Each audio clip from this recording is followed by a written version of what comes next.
Aujourd'hui, nous allons faire la suite de notre enseignement.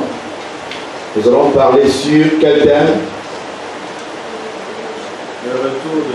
Le retour de Jésus-Christ. Et là, nous sommes à la quatrième trompette. Retournons au temps de Moïse. Nous sommes à la quatrième trompette. C'est quelle trompette qui retentit maintenant dans les camps? Les trompettes, la trompette de départ. Oh là là. Il y a combien de trompettes? Deux. La première trompette c'est? Et la deuxième? Il ne doit pas avoir l'enlèvement sans rassemblement. À notre temps, à quel moment le rassemblement se passe? À notre temps, à quel moment le rassemblement se passe? À quel moment le rassemblement est en train d'être fait à notre temps? Est-ce qu'à notre temps la trompette est en train de sonner? À notre temps la trompette des rassemblements est en train de sonner?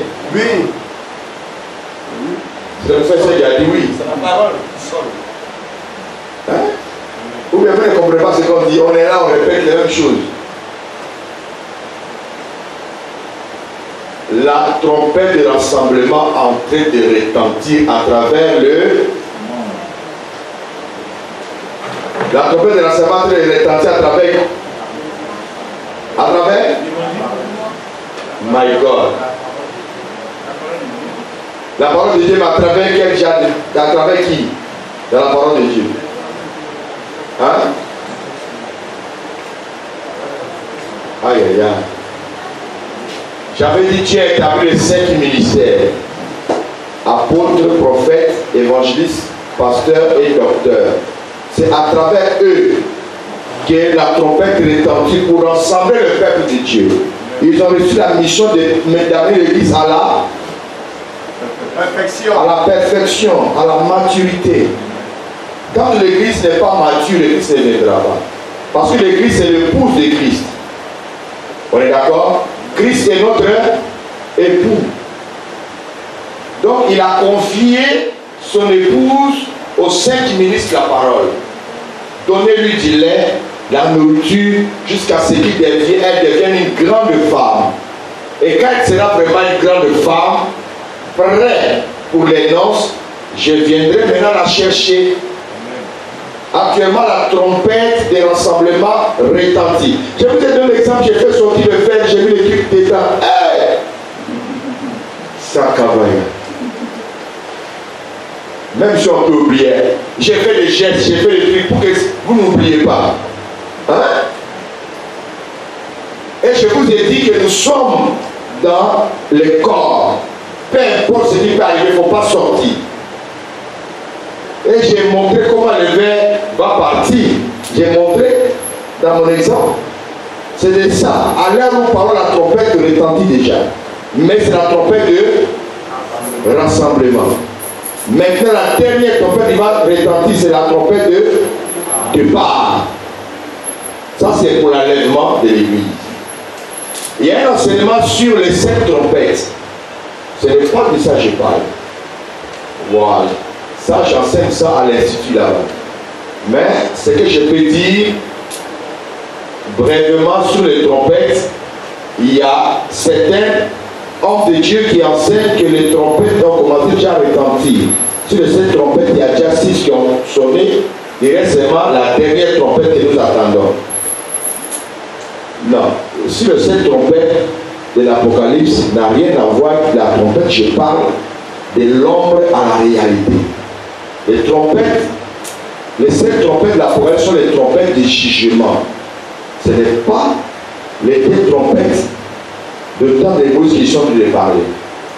Là, je me fais comprendre. Amen. Voilà. Les 7 trompettes de jugement, là, ça n'a pas encore commencé à faire. C'est parce qu'ils ne maîtrisent pas l'enseignement. Ça sont les trompettes de jugement. Il va frapper la terre. Notre terre sera secouée, frère. Les événements qui arrivent après sera douloureux. Vaut mieux de partir que de vivre ça. Que le Seigneur bénisse sa parole. On va gagner un temps. Ok, aujourd'hui nous allons parler sur le retour glorieux de Jésus-Christ de Nazareth. Mais avant de parler du retour glorieux de Jésus, ce thème sera précédé de deux sujets. Nous parlerons d'abord de l'Antéchrist et nous parlerons de la grande tribulation et à la fin nous allons parler du retour de Jésus. Jésus reviendra. Premièrement, c'était prévu qu'il doit revenir, mais la chose qui va précipiter le retour du Seigneur, c'est la grande tribulation. La façon dont le peuple de Dieu sera maltraité. Le Seigneur va saigner dans son cœur. Il va dire, si je ne descends pas vite, ce n'est pas bon. C'est ça qui va précipiter le retour du Seigneur. Je vous ai dit hier, Jean, quand il baptisait, il a vu les pharisiens venir à son baptême, il a dit, grâce des vipères, qui vous a appris à fuir la colère à venir. Il y a la colère qui arrive. La colère de Dieu va se déclencher. Cette colère du Seigneur va se déclencher avant que le jour du Seigneur n'arrive. Le retour glorieux du Seigneur, c'est ça qu'on appelle le retour, le jour du Seigneur. Mais avant que ce jour du Seigneur n'arrive, la terre sera frappée de la colère de Dieu. Ça, ce n'est pas bon que tu restes là. Suivons la parole du Seigneur. Nous allons dans Daniel 9, versets 27 à 28. Nous allons décortiquer cela. Les lecteurs, s'il vous plaît. Si moi je lis, ça va me mettre un peu en retard.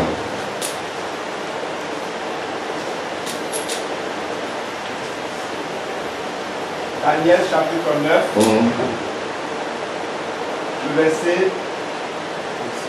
27 à 28. Nous sommes sur le dévastateur. 26 à 27. 27 à 28.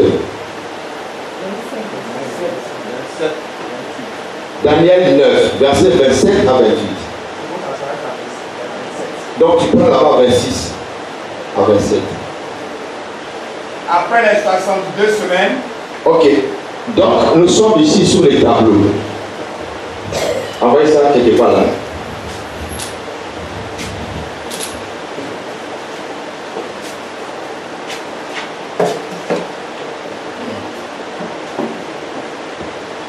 Ok, on fait la lecture. Suivez maintenant. Après les 62 semaines, un oint sera retranché. Un oint sera retranché. Jésus-Christ meurt. Le oint sera retranché, on parle de Jésus. C'est lui le oint.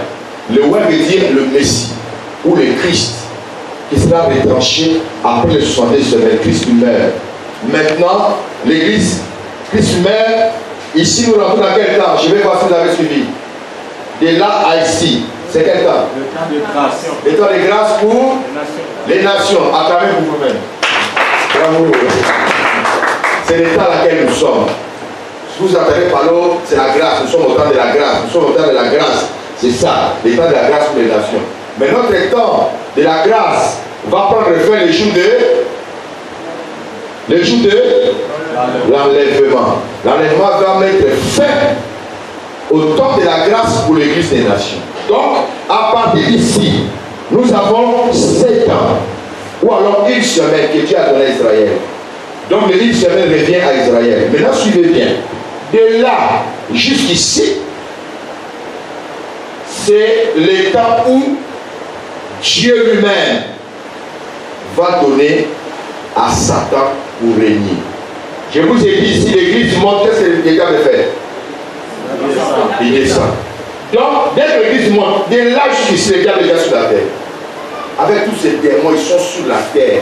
La terre va commencer à vibrer l'odeur des démons. Ici, hier, tu ne voyais pas de démons. Tu sors, voilà le Jésus. Ah, il est parti. Là, c'est déjà parti. Mais à partir d'ici, on verra les démons vis-à-vis. Ça va bien commencer là. Puisqu'il a, c'est le temps que Dieu donne. C'est le temps de la grâce pour Israël. Ici, Israël va rebâtir le temple. Le troisième temple d'Israël sera rebâti. À partir d'ici, l'Antéchrist va chercher à faire une alliance avec Israël. Et ça serait une alliance de 7 ans. On continue la lecture. Et il n'aura pas de successeur. Le peuple d'un chef qui viendra détruira la ville et le sanctuaire. Et sa fin arrivera comme par une inondation. Vous voyez, le peuple d'un chef viendra. Le peuple d'un chef, c'est les Romains qui sont venus sur tous les temples d'Israël. En l'an 70, je vous ai dit ça ici hier, au temps de l'empereur Titus. Le temple a été complètement détruit. Là, nous sommes ici. On continue. Il est arrêté que les dévastations dureront jusqu'au terme de la guerre. Les dévastations, il faut bien lire.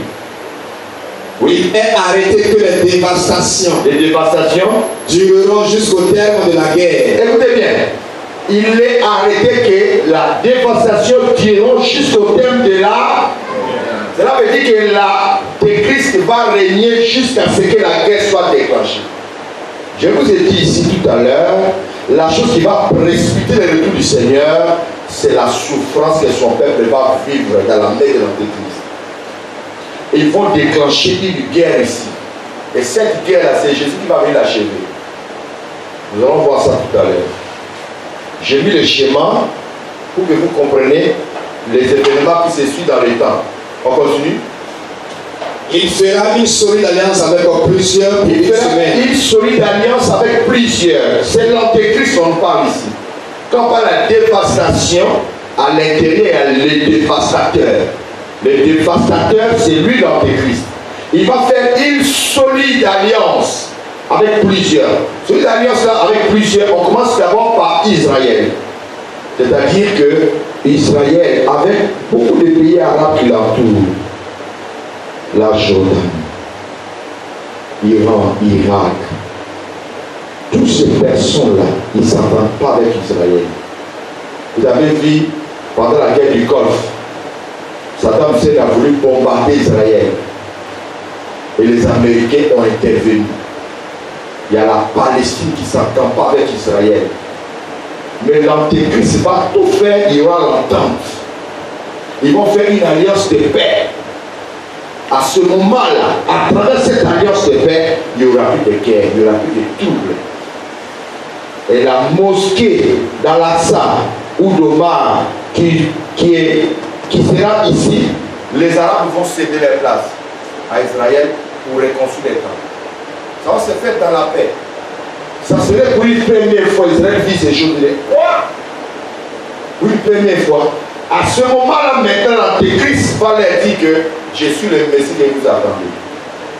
C'est-à-dire, Israël va répartir les temples pour eux. Jésus qui est venu là, ce n'est pas nous le Messie. Pour eux, le Messie n'est pas encore venu. Ceux qui lisent les Écritures, vous allez remarquer, quand Jésus a guéri le centenier, qui n'était qu'un Romain,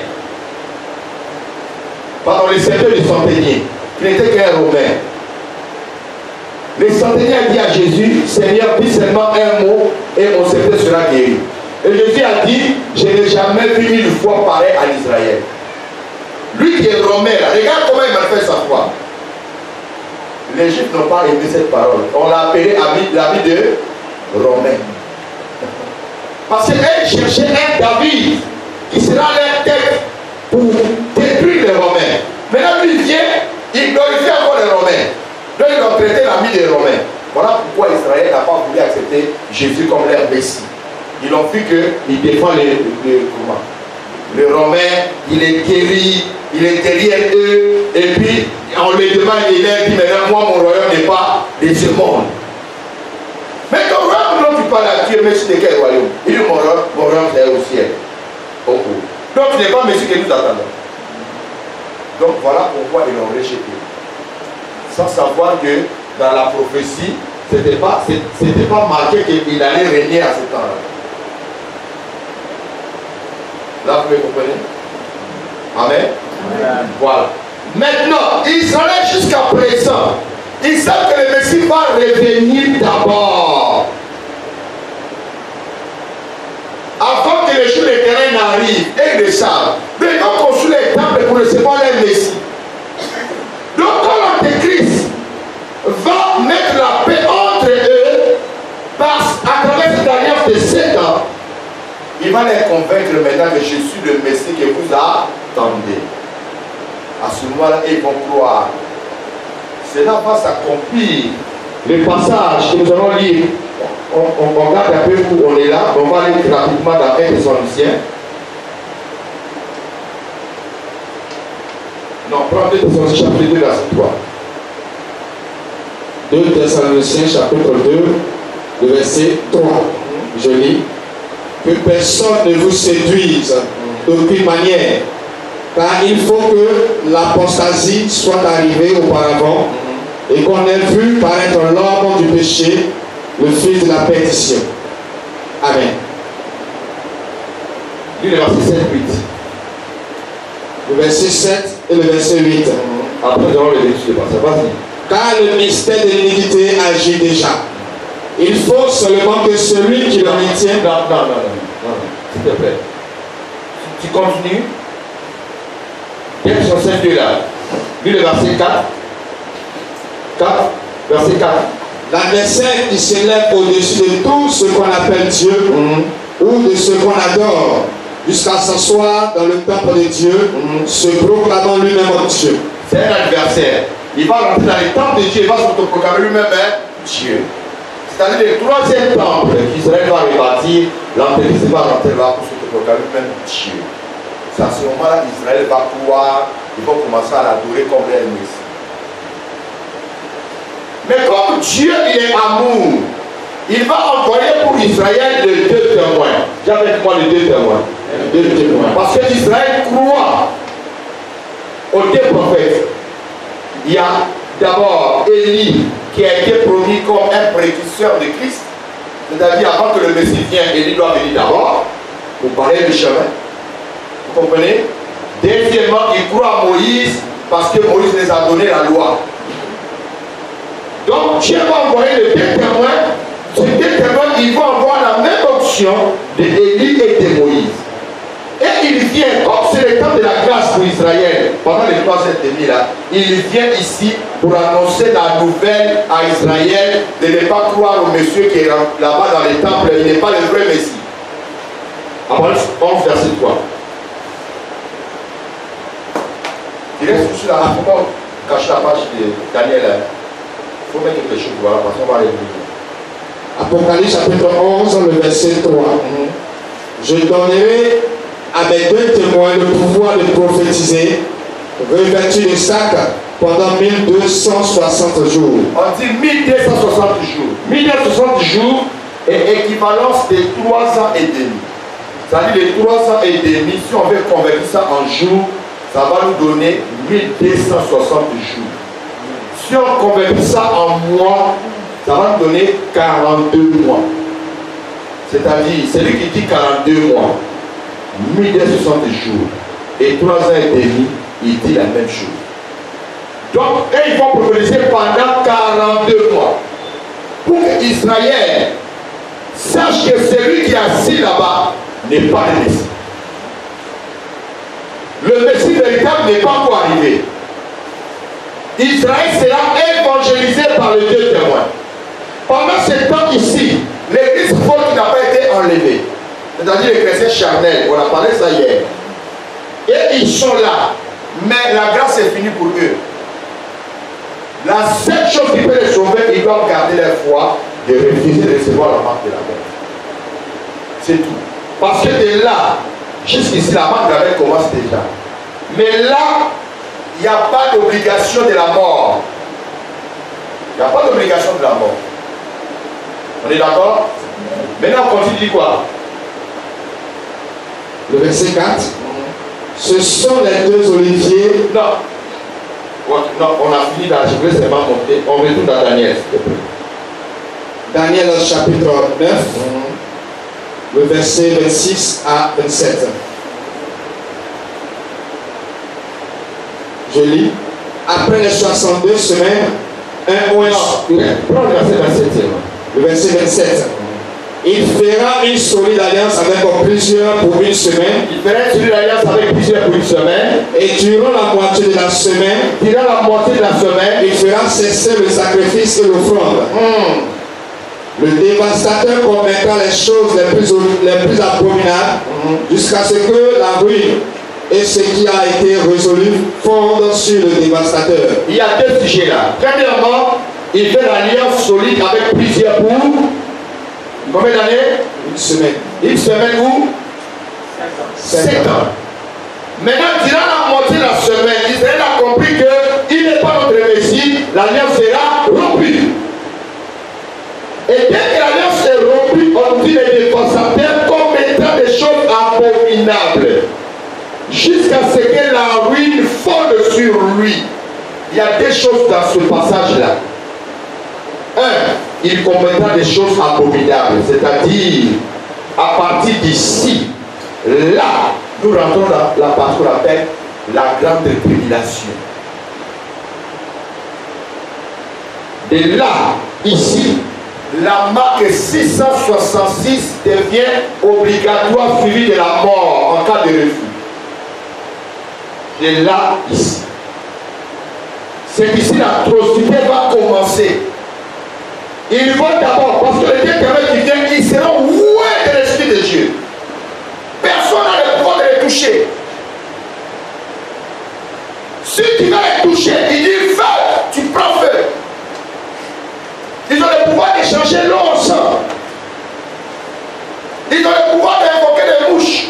Ce qui s'est passé au temps de Élie, ce qui s'est passé au temps de Moïse, ça va revenir à ce temps-là. Israël va reconnaître maintenant qu'il y a des prédictions revenus. Élie qu'on attendait, il est vraiment venu. Il est venu préparer le chemin du Messie. Ici, les deux témoins ont le pouvoir. Mais on les a donné le pouvoir de prophétiser que pendant combien de temps? 1260 jours qui fait 3 ans et après les 3 ans et demi, leur mission prend fin. Les deuxièmes 3 ans et demi que vous voyez ici, Dieu prend ça et donne ça à Satan pour régner sur la terre. C'est le temps le plus sombre de l'histoire du monde. Ici, on ne va plus adorer les Seigneurs.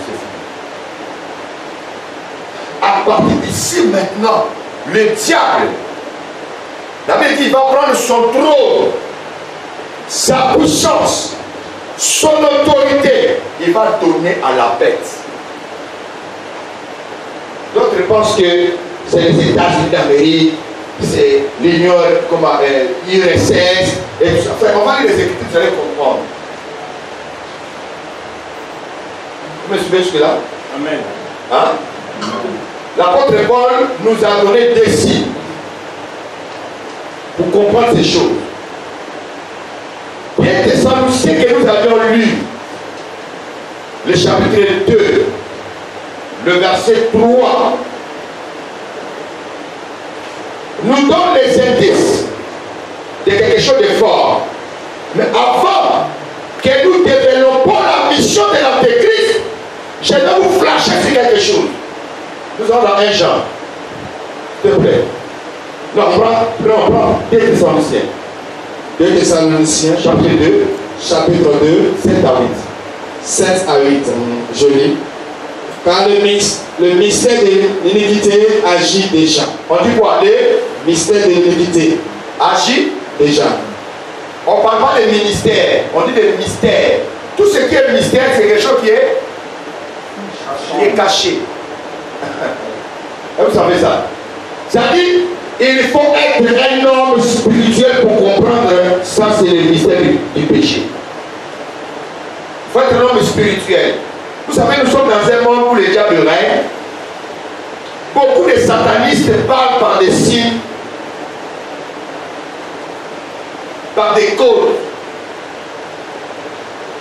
Même dans les chansons que certains musiciens chantent, il y a ce qu'on appelle des signes subliminaux qui parlent de langage codé.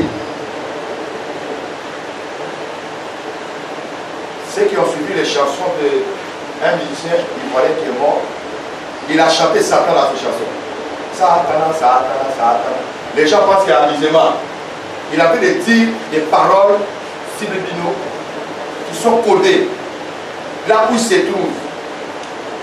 Dans l'église aujourd'hui, Voilà pourquoi l'apôtre Paul dit que tout le monde ne se met pas à parler en langue. Si tu parles en langue, il doit avoir quoi? L'interprétation. C'est pour craindre ces choses-là. Si vous laissez dans l'église tout le monde, c'est très dangereux. Sans qu'il y ait l'interprétation. L'apôtre Paul dit, dans l'assemblée, je préfère dire 1000 mots avec l'intelligence que même un simple mot en langue. Parce que la langue est faite pour l'édification personnelle. Mais quand je suis seul, dans mon intimité avec Dieu, si je vais dire des milliers de mots en langue, il n'y a pas de souci. Parce qu'en langue, le parlant langue, dans l'assemblée, nous avons besoin d'être édifiés. Et s'il n'y a pas d'édification, ça devient inutile. On est d'accord? Je vais vers mon frère ici. Ramaya Sakababa,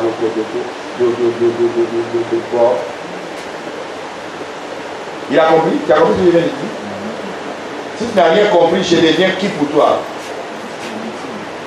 Je deviens inutile, je deviens comme un aventurier. Mais si on interprète ce que je viens de dire, tu seras édifié. On se comprend un peu? Et c'est comme ça l'apôtre Paul dit que celui qui parle la langue prie pour avoir le don de l'interpréter, pour que les autres soient édifiés.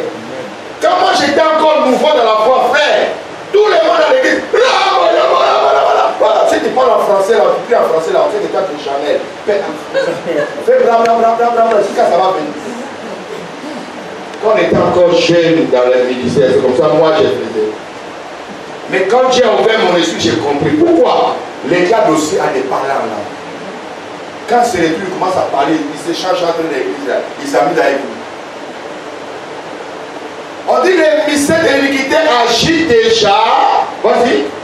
Il faut seulement que celui qui le retient encore ait disparu. C'est-à-dire, celui qui le retient, c'est l'église. Quand l'église va disparaître, c'est là maintenant vous allez sentir qu'on était là depuis longtemps. On était là depuis longtemps, mais vous n'avez jamais su. Le mystère de l'iniquité agit déjà dans l'église. Regardez maintenant, on retourne dans l'un des Thessaloniciens, toujours des Thessaloniciens là, on tourne à partir du verset 3. Écoute bien, ce sont les indices. 2 Thessaloniciens chapitre 2, le verset 3. Que personne ne vous séduise d'aucune manière, car il faut que l'apostasie soit arrivée auparavant et qu'on ait vu paraître l'homme du péché, le fils de la perdition. Il y a deux choses ici. Premièrement, il faut que l'apostasie arrive auparavant. C'est-à-dire avant que l'homme du péché, l'antéchrist arrive, la chose qui va le précéder, c'est quoi? L'apostasie. L'apostasie, ce n'est pas chez les païens. L'apostasie vient chez les enfants de Dieu. L'apostasie, par définition, veut dire l'abandon de la foi. L'abandon de la foi ne va pas dans le sens la personne va bien à l'église. Non. L'abandon de la foi dont on parle ici, c'est l'abandon de la vraie confession, de la vraie doctrine, la parole authentique, la sainte doctrine. Beaucoup ne vont plus supporter ça. Ils vont rentrer dans des choses qui n'ont rien à voir avec la Bible. C'est comme ça que vous allez observer maintenant. Regardez, nous sommes dans les derniers temps. Regardez, il y a maintenant ce qu'on appelle la course à la gloire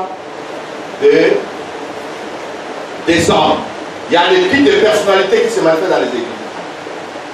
Vous n'avez jamais remarqué ça? Les bishops Paris, tout le monde se lève, d'autres s'agenouillent, d'autres se prosternent. On se montre Père, bishop Paris, on acclame, d'autres acclament, il va s'asseoir. Même chez moi, l'église, frère, la Bible dit la gloire, l'honneur, la louange, les conseils. Amen. Ça se comprend un peu. Notre pasteur a droit au respect. Le respect n'a rien à voir avec culte de personnalité. Ça se comprend un peu. Culte de personnalité, l'homme est prêt à être adoré. Au Nigeria, c'est mélangé, frère. Moi, j'ai fait le Nigeria. Il y a certains bishops, quand ils rentrent là, frère, les gens se couchent. Ils se couchent par terre. Mais c'est ça l'apostasie. Il y a maintenant des titres honorifiques. Dieu nous a donné comme des ministères. Avant d'être ministre de la parole, tu es d'abord frère. La Bible dit qu'il mérite toi sous la même puissance de Dieu et t'élèvera en tant que. Moi, je n'aime pas les titres de gloire là. Je suis apôtre. Point barre. Si tu m'as fait frère, il n'y a pas de souci. Tout ce qui est élevé au sein des hommes, Jésus dit c'est une abomination de l'homme. Il n'y a que 5 ministères. Dans 5 ministères là, bishop n'est pas ministère de la parole. Amen. Bishop veut dire simplement évêque. En français, plus on dit ancien. Vous comprenez? Hein? Suivez-moi. Quand tu lis Timothée, il dit, Paul lui envoie dans l'église pour établir les anciens. Dans chaque église. Mais pour que tu sois ancien, il y a des critères qu'on nous donne. Il dit s'il est marié d'une seule femme, et il y a des enfants qui ont un bon témoignage, lui-même il doit avoir un bon témoignage. On parle de ces choses-là, des critères pour qu'il soit ancien. Donc quand on est l'homme ancien, il est ancien pour son église locale. On est ancien pour une église locale. On n'est pas ancien pour l'église corps du Christ. Quand on dit bishop, c'est en anglais. En français, ça ne donne pas bishop.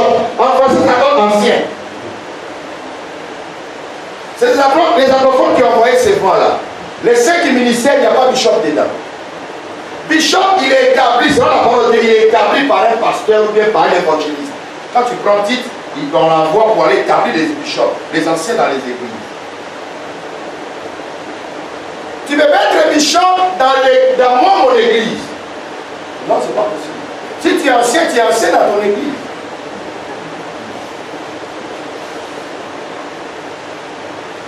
Donc si tu es ancien, je vais te demander, mais quel est ton ministère? Pierre était ancien, mais il était aussi pasteur. Parce que les anciens, leur mission, c'est de veiller sur l'église. Maintenant, regarde bien, c'est les Américains, les anglophones qui nous ont envoyé ce point-là. Ceux qui ont beaucoup des églises, qui cherchent beaucoup de pasteurs, c'est eux qui sont des bishops. On va voir dans les 70, 75 églises, où un pasteur, donc tu as à la tête. Donc on dit bishop, c'est quelqu'un qui a beaucoup de pasteurs. Or, ces titres-là, ce sont les titres honorifiques pour se faire un nom parmi les hommes. Ça n'a pas de sens devant Dieu, frère. Ça, c'est un. 2. C'est d'abord de conduire demain à chaque. Ce sont des étapes. Tu vas quitter le bishop pour devenir après archevêque. Quand tu deviens archevêque, tu sautes la Bible. Vous savez ça? Il n'y a pas d'archevêque dans la Bible, il y en a pas. Or, pour arriver là, les gars veulent t'entraîner bishop. Et on leur dit, quand tu auras beaucoup de bishops maintenant dans les églises, maintenant toi, le vieux père, devient maintenant archevêque. C'est-à-dire, papa de beaucoup de bishops. Or, en devenant archevêque, tu quittes carrément la Bible. Et nous suivons la grand-mère, parce que c'est à qui là-bas. C'est la grand-mère, vous savez ce que je vais dire quand je dis la grand-mère? Non, ça veut dire cadeau. Ça vient de là-bas. Là, vous comprenez? On va là-bas. Or, ceux-là, ils ont affaire avec Dieu, frère. Selon les églises. Ils ont affaire avec Dieu. L'antéchrist que nous parlons là, ils sont là de Rome. Ils sont là du Vatican. On va voir ça tout à l'heure.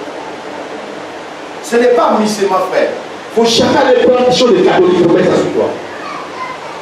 Jusqu'à ils s'habillent comme les papes aujourd'hui.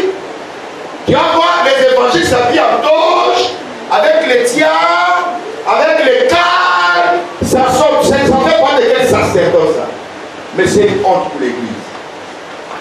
Ça, c'est un système du sacerdoce lévitique. Au temps de Moïse. Ce n'est pas au temps de la nouvelle alliance. Ça n'existe pas. On peut trouver ça chez les occultistes, chez les magiciens, chez les francs-maçons. Moi, j'étais à mission au Cameroun, j'ai délivré un franc-maçon. Il m'a donné ses toges, avec ses balles, avec ses cannes. que je brûlais.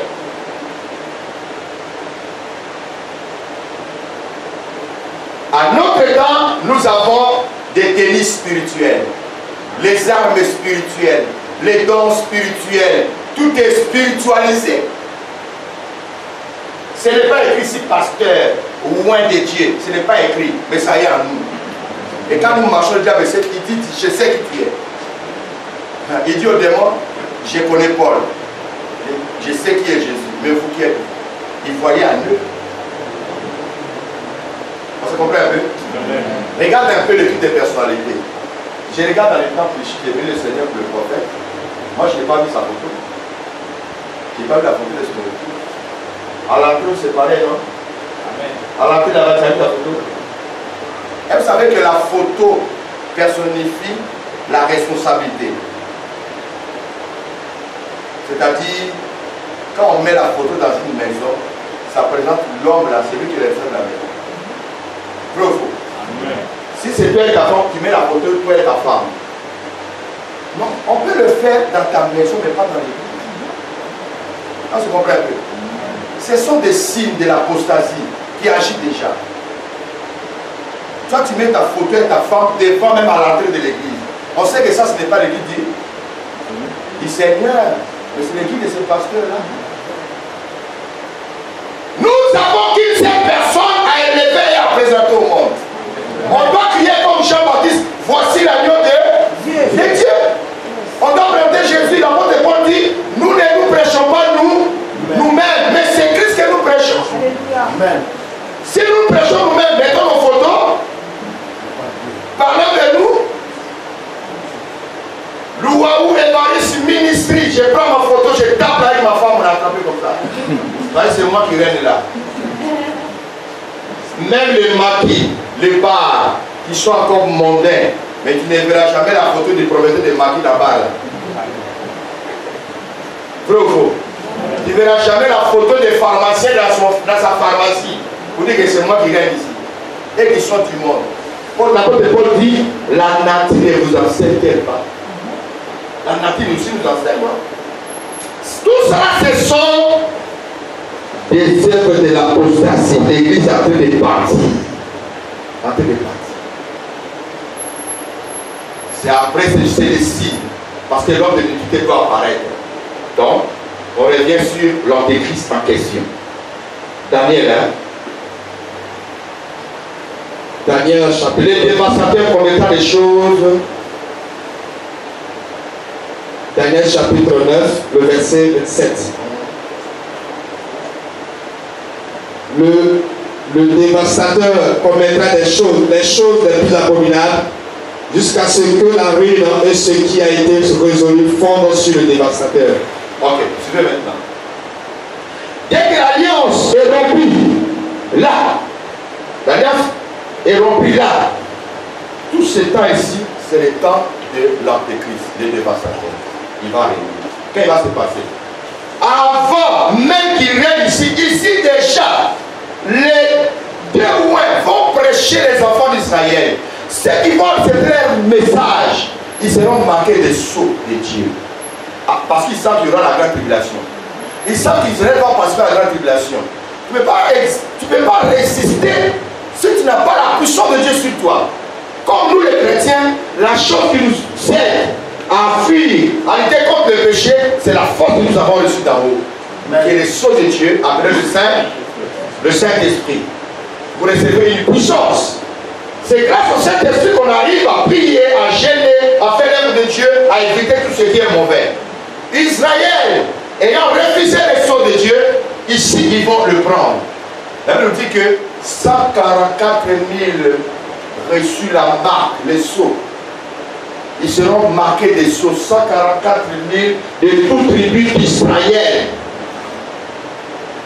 Vous voulez qu'on le lise? Ou bien on continue? Je vais dire que ceux qui seront marqués des sceaux, parmi les enfants d'Israël, 144 000 ici. Les 144 000 ne font pas partie des nations. On dit dans chaque tribu, on va prendre 12 000, 12 000, 12 000, 12 000 multiplié par 12 tribus. Ça fait 144 000 qui ils seront marqués des sceaux. On les marque des sceaux parce que le malin va commencer à s'abattre sur la terre, mais eux, Dieu va l'épargner. Mais quand on va arriver ici, et que les deux témoins vont finir leur témoignage, ils seront tués là. Les deux témoins vont mourir. Dès que les deux témoins meurent, parce que eux aussi, ils ont fait miracle, ils ont manifesté la puissance de Dieu, ils étaient intouchables. Mais là, au milieu de la semaine, dès que la grâce est rompue, paf, la fin de personnes qui vont mourir sur les deux témoins. Ils meurent, finalement l'antéchrist va régner. On dit personne ne va résister à l'antéchrist. Il n'y a pas une puissance qui va résister à cet homme-là. Parce qu'il sera sérieusement investi de toute autorité. Personne ne peut lui résister. Tu gardes toujours Daniel là. Maintenant nous allons dans le chapitre 11, verset 3. Non, c'est un peu long. On prend chapitre, ok. Chapitre 11, puis le verset 7 seulement. Apocalypse chapitre 11, le verset 7. Quand ils auront achevé leur témoignage, la bête qui monte de la Bible fera la guerre, les vaincra et les tuera. Amen. Vous voyez, la bête va les vaincre, il va les tuer, ils vont mourir. Les cadavres seront exposés à la place de la ville. Lis le verset 11. Le verset 11. Après les 3 jours et demi, vous voyez, après les 3 jours et demi. 3 jours et demi, c'est ça qui fait 3 ans et demi. On comprend un peu? C'est-à-dire, après les 3 jours et demi, qu'est-ce qui va se passer? Un esprit de vie venant de Dieu entra en eux et ils se tiennent sur leurs pieds. Et puis? Et une grande crainte s'empara de ceux qui les voyaient. Amen. Oui, vas-y.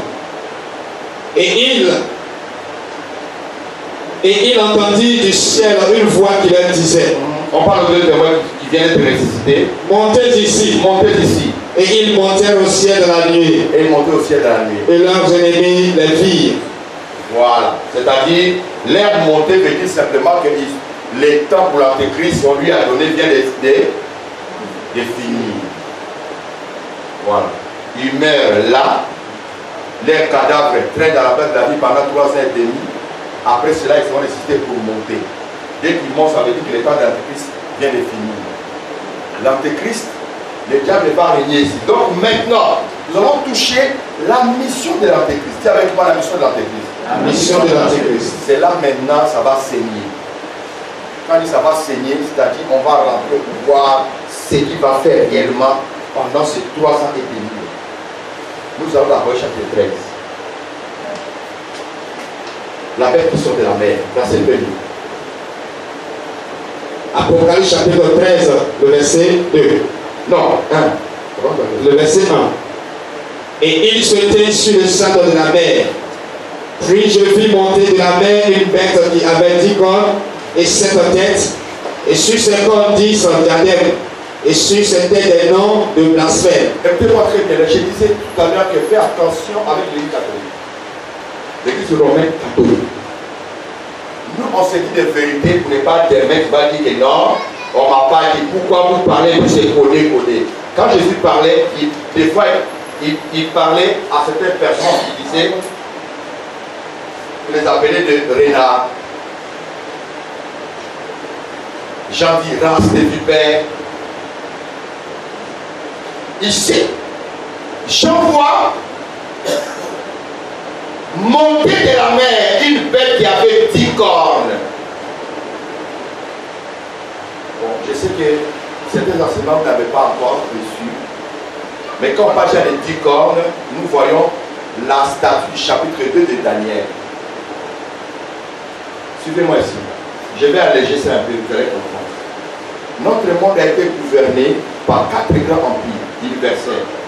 Le premier grand empire universel fut l'empire babylonien, au temps du roi Nebuchadnezzar, qui a été succédé par son fils Belchassar. Ça, c'est le premier empire universel. Quand universel, ça dit l'empire a dominé le monde entier. Le roi qui dominait, par exemple, le roi Nebuchadnezzar, on appelle le roi des rois, comme archevêque. 2. Il y a eu l'empire Mède et Perse. Quand vous entendez Daniel, avant qu'il soit jeté au fosse de lion, il y a eu un décret qui a été signé par le roi de Mède et de Perse, que celui qui ne va pas adorer le roi, le soin de 30 000 sera jeté dans la fournaise ardente. Et au fosse de lion. Que ce soit Shadrach, Meshach, Abednego, ainsi de suite. C'est-à-dire Daniel a eu la grâce de vivre l'empire babylonien et l'empire Mède et Perse. Après le troisième empire vient l'empire grec. Vous allez voir que le Nouveau Testament est écrit en grec et en hébreu. C'est en grec, voilà, le Nouveau Testament. C'est l'Ancien qui est écrit en hébreu. Il y a une partie même de certains livres qui sont écrits en araméen. Donc nous avons le troisième empire, l'empire grec. Maintenant, le quatrième empire, c'est l'empire romain. Ça, c'est l'empire de fer. Jésus est né au temps de l'empire romain. L'empire romain dominait le monde entier. C'est comme ça que vous allez voir que Pilate fut le gouverneur dans la ville de Judée. Or, Pilate n'est pas un juif. Pilate, c'est un romain. Vous comprenez un peu. Comme c'est eux qui dominaient, c'est eux qui envoyaient la fête de la croix. Pour les juifs, la croix était un symbole de la malédiction. Parce que ça incarnait le dieu romain. Donc l'empire romain, c'est ça que Jésus est venu trouver. Et c'est cet empire-là, c'est cet empire qui a crucifié le Seigneur. Jusqu'à on se comprend? On se comprend? Maintenant, regarde, au temps de l'empereur Constantin, vous savez, connaissez l'histoire. Quand Constantin a senti que son royaume devient puissant, il va créer cette religion catholique. Catholique veut dire universelle. C'est une religion du monde entier, où tout le monde doit se retrouver dedans. Il va donner son pouvoir à la papauté. Il doit régner comme roi, ça c'est un. Deux, comme le chef religieux, pour gouverner tout le monde. On lui a donné ce pouvoir. Il lui a cédé son temple de dieu Dagon, le dieu soleil, qui est devenu aujourd'hui le Vatican. Et vous savez que le Vatican, c'est un royaume dans un royaume. Vous le savez? Non. Le Vatican, c'est un royaume dans un royaume. Le pape, il a son armée, il a son drapeau, il a ses ambassadeurs. Ce qu'on appelle les nonces apostoliques. Et vous savez ça? Oui. Parce que tu me permets de donner ces détails-là. Je l'ai dit pour les enfants, pour que vous compreniez. L'Apocalypse ne parle des choses un peu codées. Il se trouve que Rome en question, à l'être, quand on dit 10 cornes, la corne symbolise la puissance. Ce sont des alliés de Rome à l'état ancien. Voilà pourquoi on dit la bête qui sort de la mer avec 10 cornes. On sort de nous parler qu'il s'agit de l'empire romain. Ok? Et il avait combien de diadèmes? 7 diadèmes. Or, Rome est assis sur cette colline. Rome que vous voyez là, est assis sur cette colline. Selon Dieu, Rome est l'empire des sang. Parce que ça versait beaucoup de sang. Et puis ce n'est pas fini. L'autorité papa sera rétablie par Satan d'abord lui-même. La grande tribulation que vous voyez ici, là, c'est la papauté qui va déclencher ça. Nous allons lire un peu, vous allez comprendre. Voilà pourquoi je me permets de vous donner ce détail-là. Aujourd'hui, vous allez voir, il vient à la peau d'agneau. Mon enfant, regarde-moi. Et le Seigneur Jésus revient bientôt. Amen. Que le Seigneur vous bénisse. Mais ce jour-là, il deviendra la bête. On dit ici la bête. La bête, c'est un animal qu'on ne peut pas dompter, sauvage. C'est ce qui va se passer. Maintenant, quand tu regardes ce qui s'est passé. Au verset 2, oui. La bête que je vis était semblable à un léopard. Vous voyez, un léopard. Ses pieds étaient comme ceux d'un ours. Un ours. Et sa gueule comme une gueule de lion. Si vous lisez Daniel chapitre 7, Daniel chapitre 8, Daniel a vu cet empire-là. Mais même 4 animaux, là, il les a vus. On parlait de l'empire romain. On se comprend un peu? On nous donne les critères de la bête qui sort de la mer. La mer, ce n'est pas la mer de l'eau. L'eau, dans les termes prophétiques, symbolise le peuple. Ils sont dans le peuple. Le Vatican, lui seul, fait 44 hectares, la superficie. Dans les termes prophétiques, on appelle ça la petite corde. Elle est petite, mais elle est puissante. J'ai lu un documentaire, même nos tenues des forces armées, avant que ça soit utilisé, ça va d'abord au Vatican. On libère l'onction dessus. Et puis les militaires vont porter ça.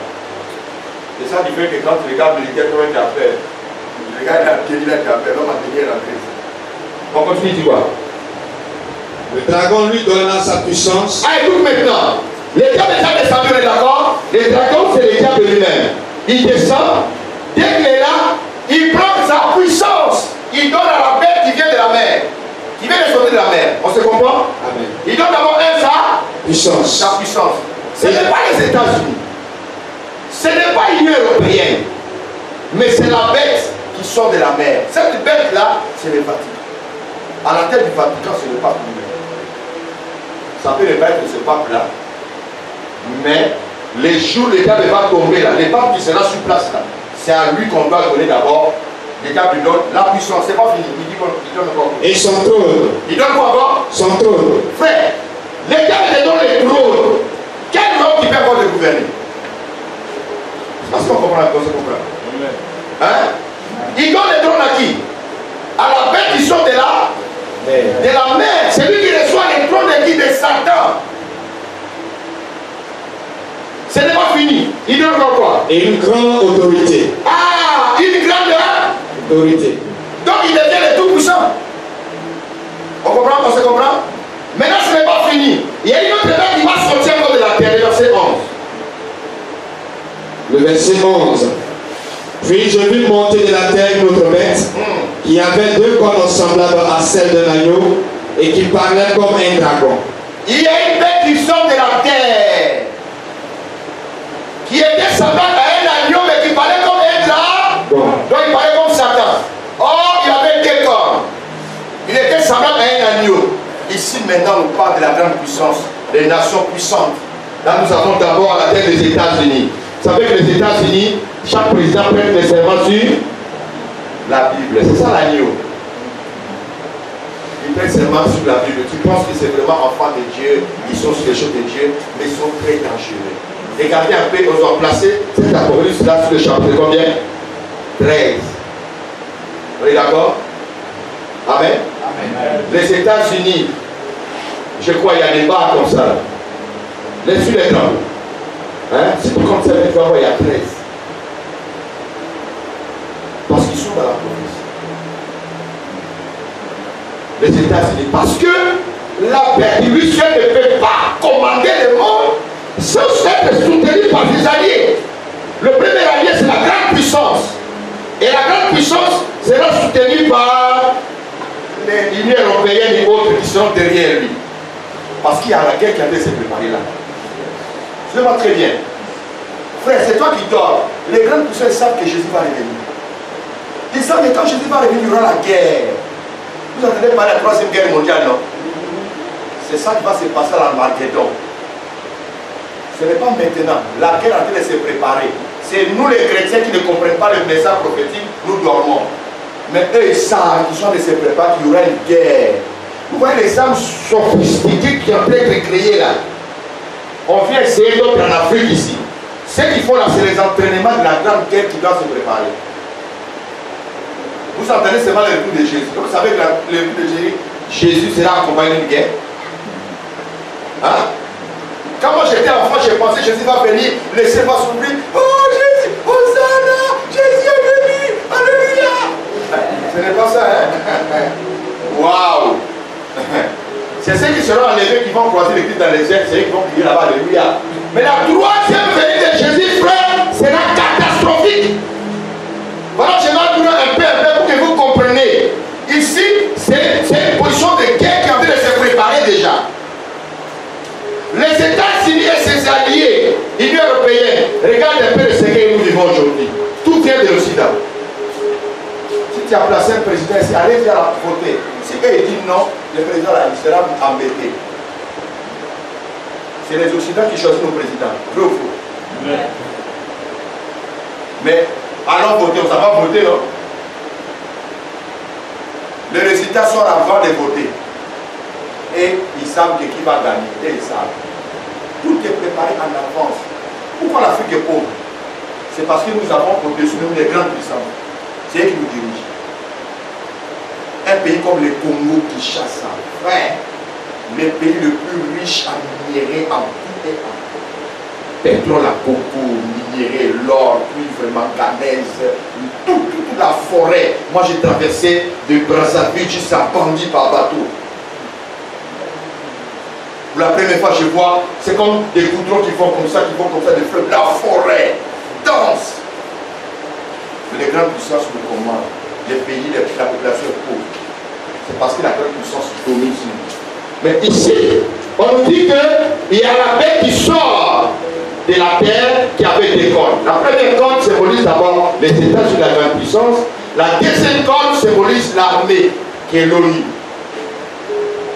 Dis avec moi l'ONU. Quand j'ai dit l'ONU, c'est l'armée de l'ONU qui réunit toutes les nations autour de lui. C'est-à-dire tous les militaires des différents pays. Ce que nous voyons aujourd'hui, l'ONU ici, l'ONU, ce sont des séquelles de quelque chose qui a été préparé.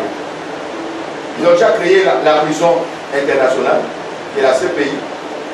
L'armée déjà est créée. L'ONU que vous voyez là, ça fait partie des branches des MONUSCO. Là, on va utiliser ça pour des personnes qui seront têtues contre la bête. Maintenant, qu'est-ce qui s'est passé? Il y a la grande puissance, l'ONU, on est d'accord? Et tous ils vont soutenir maintenant la bête. Pour que les choses marchent bien. Lis la suite, on dit quoi? Elle exerçait toute l'autorité de la première bête en sa présence. Et elle faisait que la terre et ses habitants adoraient la première bête. Vous voyez? Donc, les deux puissances qui sont de la terre, ils vont faire les telle sorte que tous les habitants de la terre adorent maintenant la bête. Ils vont ordonner aux habitants de la terre eux-mêmes de faire l'image de la bête pour commencer à adorer. L'image de la bête, frère, ce n'est pas compliqué. Parce que ici, nous retournons encore aux événements qui se produisent au temps du roi Nebuchadnezzar. Il avait levé la statue en or, où tout le monde devait adorer. Si tu n'adores pas, on te jette de la fenêtre là-dedans. Les choses là, ça va révéler. Ils sont la peine bête, non? Hein? Et vous savez que Nebuchadnezzar arrivé au moment de devenir bête aussi. Vous savez ça, non? Ce sont des messages qu'on nous donne, des choses qui vont arriver après. C'est monsieur qui parlait, Alléluia, Amen. Quand il va devenir bête, il y a pitié. Les grands puissants vont les soutenir. Et quand ils vont les soutenir, les chrétiens qui n'ont pas été enlevés, Israël, parce qu'Israël, qui n'était pas dans les corps de Christ, ne seront pas enlevés. Quelque chose va arriver sur ces personnes-là. Les problèmes ici, c'est quoi? Avant d'arriver là, je vais d'abord qu'on continue pour voir les conditions de l'adoration. On continue, s'il vous plaît. Au verset 13. Elle opérait de grands prodiges, même jusqu'à faire descendre du feu du ciel sur la terre, à la vue des hommes. Et elle en séduisait les habitants de la terre par les prodiges qui lui étaient donnés d'opérer en présence de la bête, disant aux habitants de la terre de faire une image à la bête qui avait la blessure de l'épée et qui vivait. Voyez? Et il lui fut donné d'animer l'image de la bête, afin que l'image de la bête parlât, et qu'elle en fit que tous ceux qui n'adoraient pas l'image de la bête fussent tués. Et elle en fit que tous, petits et grands, riches et pauvres, libres et esclaves, reçurent une marque sur les mains droites ou sur les fronts, et que personne ne put acheter ni vendre sans avoir la marque, le nom de la bête ou le nombre de son nom. C'est ici la sagesse que celui qui a de l'intelligence calcule le nombre de la bête, car c'est un nombre d'or et son nombre est